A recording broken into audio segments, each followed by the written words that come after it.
शांति। 15 फरवरी 2021।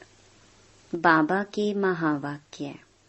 मीठे बच्चे, यह संगम युग है, चढ़ती कला का युग। इसमें सभी का भला होता है, इसलिए कहा जाता चढ़ती कला तेरे भाने सर्व का भला। प्रश्न। बाबा सभी ब्राह्मण बच्चों को बहुत बहुत बधाइयाँ देते हैं, क्यों? उत्तर। क्योंकि बाबा कहते तुम मेरे बच्चे मनुष्य से देवता बनते हो। तुम अभी रावण की जंजीरों से छूटते हो। तुम स्वर्ग की राजाई पाते हो, पास विद ऑनर बनते हो। मैं नहीं। इसलिए बाबा तुम्हें बहुत बहुत बधाइयाँ देते हैं। तुम आत्माएं पतंग हो, तुम्हारी डोर मेरे हाथ में है। मैं तुम्हें स्वर्ग का मालिक बनाता हूँ। गीत। आखिर वह दिन आया आज। ओम शांति। यह अमर कथा कौन सुना रहे हैं? अमर कथा कहो, सत्यनारायण की कथा कहो व तीजरी की कथा कहो, तीनों मुख्य हैं। अभी तुम किसके सामने बैठे हो और कौन तुमको सुना रहे हैं? सत्संग तो इसने भी बहुत किए हैं। वहाँ तो सब मनुष्य देखने में आते हैं। कहेंगे फलाना सन्यासी कथा सुनाते हैं, शिवानंद सुनाते हैं। भारत में तो ढेर सत्संग हैं, गली गली में सत्संग हैं। माताएं भी पुस्तक उठाए बैठ सत्संग करती हैं, तो वहाँ मनुष्य को देखना पड़ता है। लेकिन यहाँ तो वंडरफुल बात है। तुम्हारी बुद्धि में कौन है? परमात्मा। तुम कहते हो अभी बाबा सामने आया हुआ है। निराकार बाबा हमको पढ़ाते हैं। मनुष्य कहेंगे वह ईश्वर तो नाम रूप से न्यारा है। बाप समझाते हैं कि नाम रूप से न्यारी कोई चीज है नहीं।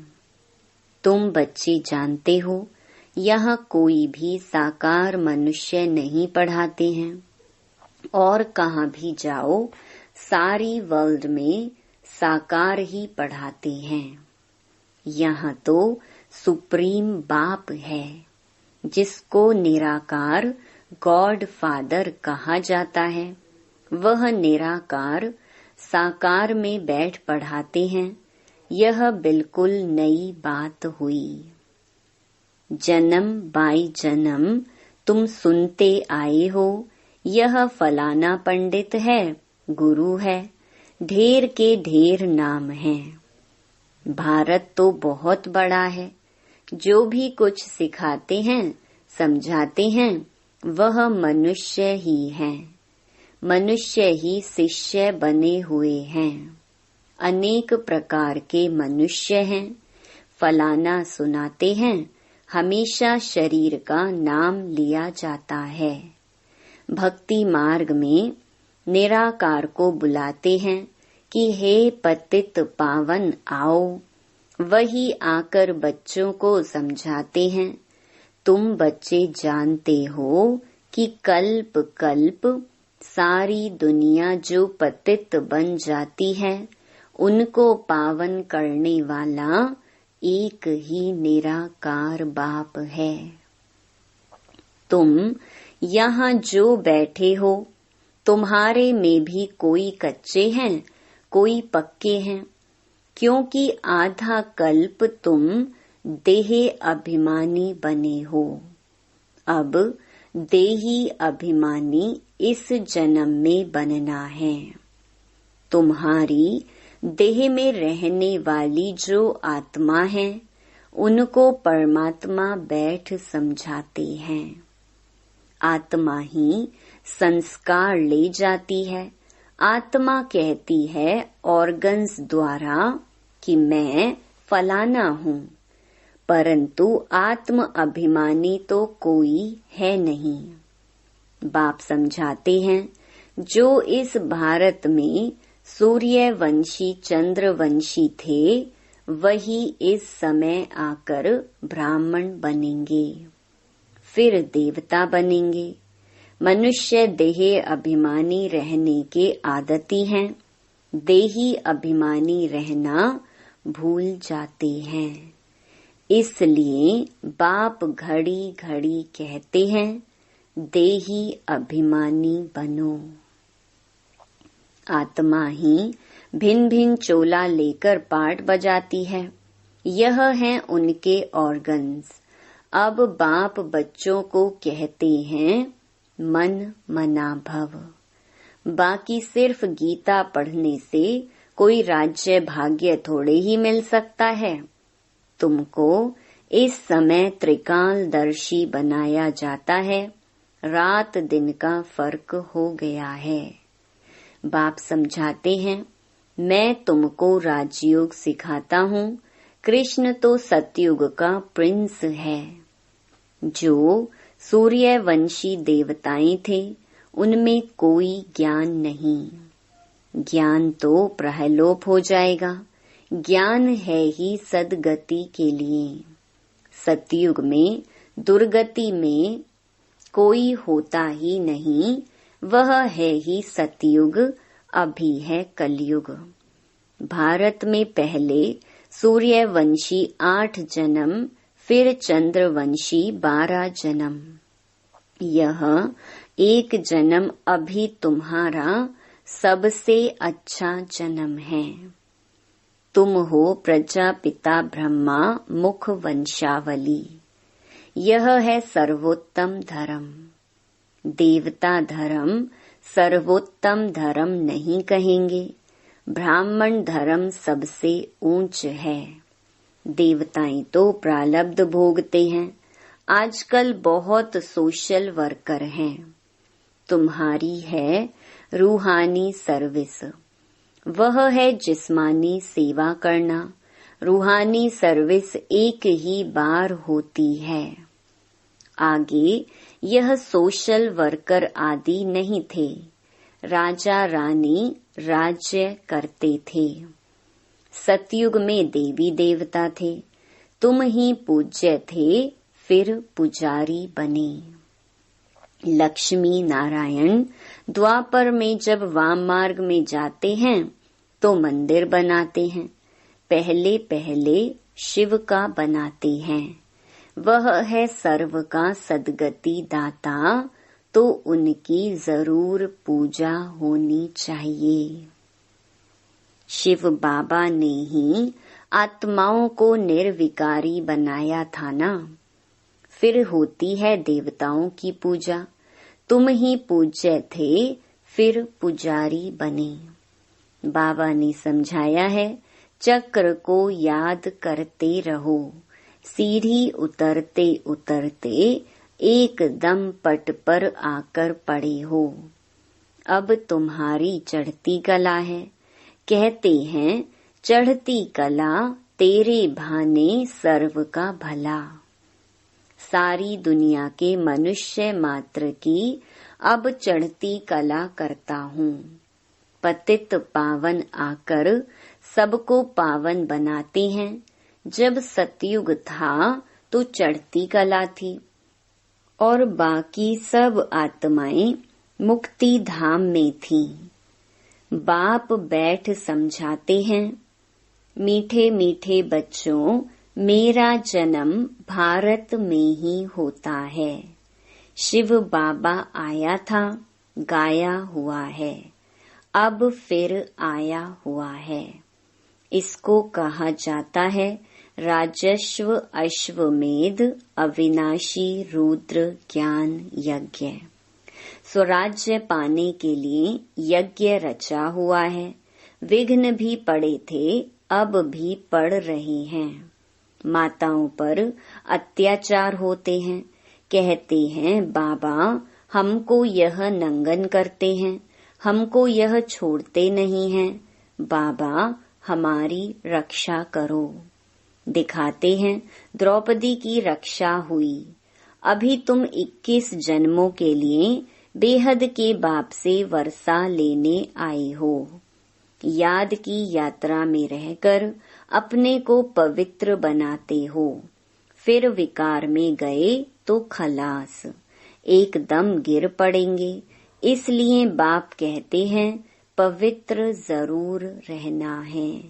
जो कल्प पहले बने थे वही पवित्रता की प्रतिज्ञा करेंगे। फिर कोई पवित्र रह सकते हैं, कोई नहीं रह सकते हैं।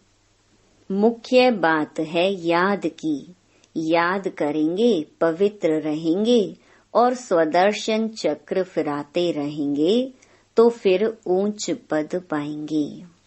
विष्णु के 2 रूप राज्य करते हैं ना, परंतु विष्णु को जो शंख चक्र दे दिया है वह देवताओं को नहीं था, लक्ष्मी नारायण को भी नहीं था। विष्णु तो सूक्ष्म वतन में रहते हैं, उनको चक्कर के नॉलेज की दरकार नहीं है। वहाँ मूवी चलती है। अभी तुम जानते हो कि हम शांति धाम के रहने वाले हैं। वह है निराकारी दुनिया।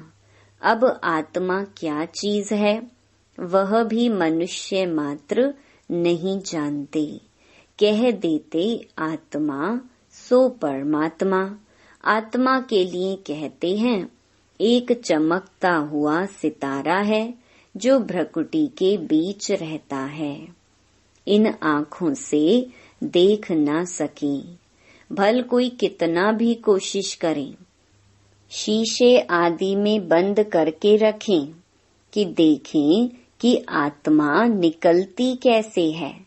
कोशिश करते हैं परंतु किसको भी पता नहीं पड़ता है आत्मा क्या चीज है, कैसे निकलती है। बाकी इतना कहते हैं आत्मा स्टार मिसल है। दिव्य दृष्टि बिगर उसको देखा नहीं जाता। भक्ति मार्ग में बहुतों को साक्षात्कार होता है। लिखा हुआ है अर्जुन को साक्षात्कार हुआ अखंड ज्योति है। अर्जुन ने कहा हम सहन नहीं कर सकते। बाप समझाते हैं इतना तेजोमय आदि कुछ है नहीं। जैसे आत्मा आकर शरीर में प्रवेश करती है पता थोड़े ही पड़ता है। अब तुम भी जानते हो कि बाबा कैसे प्रवेश कर बोलते हैं। आत्मा आकर बोलती है। यह भी ड्रामा में सारी नूंद है। इसमें कोई के ताकत की बात नहीं। आत्मा कोई शरीर छोड़ जाती नहीं है। यह साक्षात्कार की बात है। वंडरफुल बात है ना। बाप कहते हैं मैं भी साधारण तन में आता हूँ। आत्मा को बुलाते हैं ना। आगे आत्माओं को बुलाकर उनसे पूछते भी थे। अभी तो तमो प्रधान बन गए हैं ना। बाप आते ही इसलिए हैं कि हम जाकर पतितों को पावन बनाएं। कहते भी हैं 84 जन्म। तो समझना चाहिए कि जो पहले आए हैं उन्होंने ही जरूर 84 जन्म लिए होंगे। वह तो लाखों वर्ष कह देते हैं। अब बाप समझाते हैं तुमको स्वर्ग में भेजा था। तुमने जाकर राज्य किया था। तुम भारतवासियों को स्वर्ग में भेजा था। राजयोग सिखाया था संगम पर। बाप कहते हैं मैं कल्प के संगम युगे आता हूँ। गीता में फिर युगे युगे अक्षर लिख दिया है। अभी तुम जानते हो हम सीढ़ी कैसे उतरते हैं फिर चढ़ते हैं। चढ़ती कला फिर उतरती कला। अभी यह संगम युग है। सर्व की चढ़ती कला का युग। सब चढ़ जाते हैं, सब ऊपर में जाएंगे, फिर तुम आएंगे स्वर्ग में पार्ट बजाने। सतयुग में दूसरा कोई धर्म नहीं था, उनको कहा जाता है वाइसलेस वर्ल्ड। फिर देवी देवताएं वाम मार्ग में जाकर सब विषयस होने लगते हैं, यथा राजा रानी तथा प्रजा। बाप समझाते हैं, हे भारतवासी, तुम वाइसलेस वर्ल्ड में थे, अब है विषयस वर्ल्ड। अनेक धर्म हैं, बाकी एक देवी देवता धर्म नहीं है। जरूर जब ना हो तब तो फिर स्थापन हो। बाप कहते हैं, मैं ब्रह्मा द्वारा आकर आदि सनातन देवी देवता धर्म की स्थापना करता हूँ। यहाँ ही करेगा ना, सूक्ष्म वतन में तो नहीं करेंगे। लिखा हुआ है, ब्रह्मा द्वारा आदि सनातन देवी देवता धर्म की रचना रचते हैं। तुमको इस समय पावन नहीं कहेंगे, पावन बन रही हैं। टाइम तो लगता है ना, पतित से पावन कैसे बने, यह कोई भी शास्त्रों में नहीं है। वास्तव में महिमा तो एक बाप की है। उस बाप को भूलने के कारण ही आर्फन बन पड़े हैं, लड़ते रहते हैं, फिर कहते हैं सब मिलकर एक कैसे हों। भाई भाई है ना। बाबा तो अनुभवी है, भक्ति भी इसने पूरी की है, सबसे अधिक गुरु किए हुए हैं। अब बाप कहते हैं, इन सब को छोड़ो, अब मैं तुमको मिला हुआ हूँ, सर्व का सदगति दाता, एक सत श्री अकाल कहते हैं ना। अर्थ नहीं समझते, पढ़ते तो बहुत रहते हैं। बाप समझाते हैं, अभी सब पतित हैं, फिर पावन दुनिया बनेगी। भारत ही अविनाशी है, यह कोई को पता नहीं है। भारत का कभी विनाश नहीं होता और न कभी प्रलय होती है। यह जो दिखाते हैं, सागर में पीपल के पत्ते पर श्री कृष्ण आए। अब पीपल के पत्ते पर तो बच्चा आ न सके। बाप समझाते हैं, तुम गर्भ से जन्म लेंगे बड़े आराम से। वहाँ गर्भ महल कहा जाता है, यहाँ है गर्भ जेल। सतयुग में है गर्भ महल। आत्मा को पहले से ही साक्षात्कार होता है, यह तन छोड़ दूसरा लेना है। वहाँ आत्म अभिमानी रहते हैं। मनुष्य तो न रचयिता को न रचना के आदि मध्य अंत को जानते हैं। अभी तुम जानते हो, बाप है ज्ञान का सागर। तुम मास्टर सागर हो, तुम माताएं हो नदियाँ, और यह गोप हैं ज्ञान मान सरोवर। यह ज्ञान नदियाँ हैं, तुम हो सरोवर। प्रवृत्ति मार्ग चाहिए ना। तुम्हारा पवित्र गृहस्थ आश्रम था, अभी पतित है। बाप कहते हैं, यह सदैव याद रखो कि हम आत्मा हैं। एक बाप को याद करना है। बाबा ने फरमान दिया है, कोई भी देहधारी को याद न करो। इन आँखों से जो कुछ देखते हो वह सब खत्म हो जाना है। इसीलिए बाप कहते हैं, मन मना भव मध्याजी भव। इस कब्रिस्तान को भूलते जाओ। माया के तूफान तो बहुत आएंगे, इनसे डरना नहीं है। बहुत तूफान आएंगे, परंतु कर्मेंद्रियों से कर्म नहीं करना है।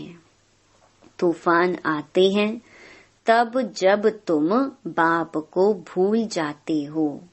यह याद की यात्रा एक ही बार होती है, वह है मृत्यु लोक की यात्राएं, अमर लोक की यात्रा यह है। तो अब बाप कहते हैं, कोई भी देहधारी को याद न करो।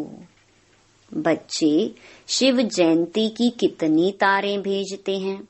बाप कहते हैं, तत्त्वम।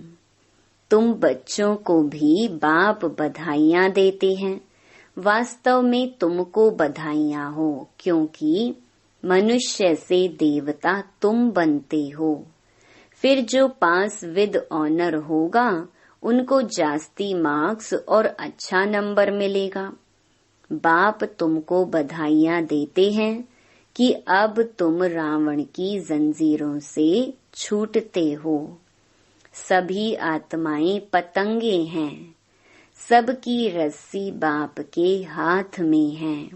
वह सबको ले जाएंगे, सर्व के सद्गति दाता हैं। परंतु तुम स्वर्ग की राजाई पाने के लिए पुरुषार्थ कर रहे हो। अच्छा, मीठे मीठे सिकिलधे बच्चों प्रति मात पिता बाप दादा का याद प्यार और गुड मॉर्निंग। रूहानी बाप की रूहानी बच्चों को नमस्ते। धारणा के लिए मुख्य सार। पहला, पास विद ऑनर होने के लिए एक बाप को याद करना है, किसी भी देहधारी को नहीं। इन आँखों से जो दिखाई देता है उसे देखते भी नहीं देखना है। दूसरा, हम अमर लोक की यात्रा पर जा रहे हैं, इसलिए मृत्यु लोक का कुछ भी याद ना रहे। इन कर्मेंद्रियों से कोई भी विकर्म ना हो, यह ध्यान रखना है। वरदान, अतीन्द्रिय सुखमय स्थिति द्वारा अनेक आत्माओं का आवाहन करने वाले विश्व कल्याणकारी भव। जितना लास्ट कर्मातीत स्टेज समीप आती जाएगी, उतना आवाज से परे शांत स्वरूप की स्थिति अधिक प्रिय लगेगी। इस स्थिति में सदा अतीन्द्रिय सुख की अनुभूति होगी और इसी अतीन्द्रिय सुखमय स्थिति द्वारा अनेक आत्माओं का सहज आवाहन कर सकेंगे। यह पावरफुल स्थिति ही विश्व कल्याणकारी स्थिति है। इस स्थिति द्वारा कितनी भी दूर रहने वाली आत्मा को संदेश पहुंचा सकते हो। स्लोगन, हरेक की विशेषता को स्मृति में रख फेथफुल बनो तो संगठन एकमत हो जाएगा। ओम शांति।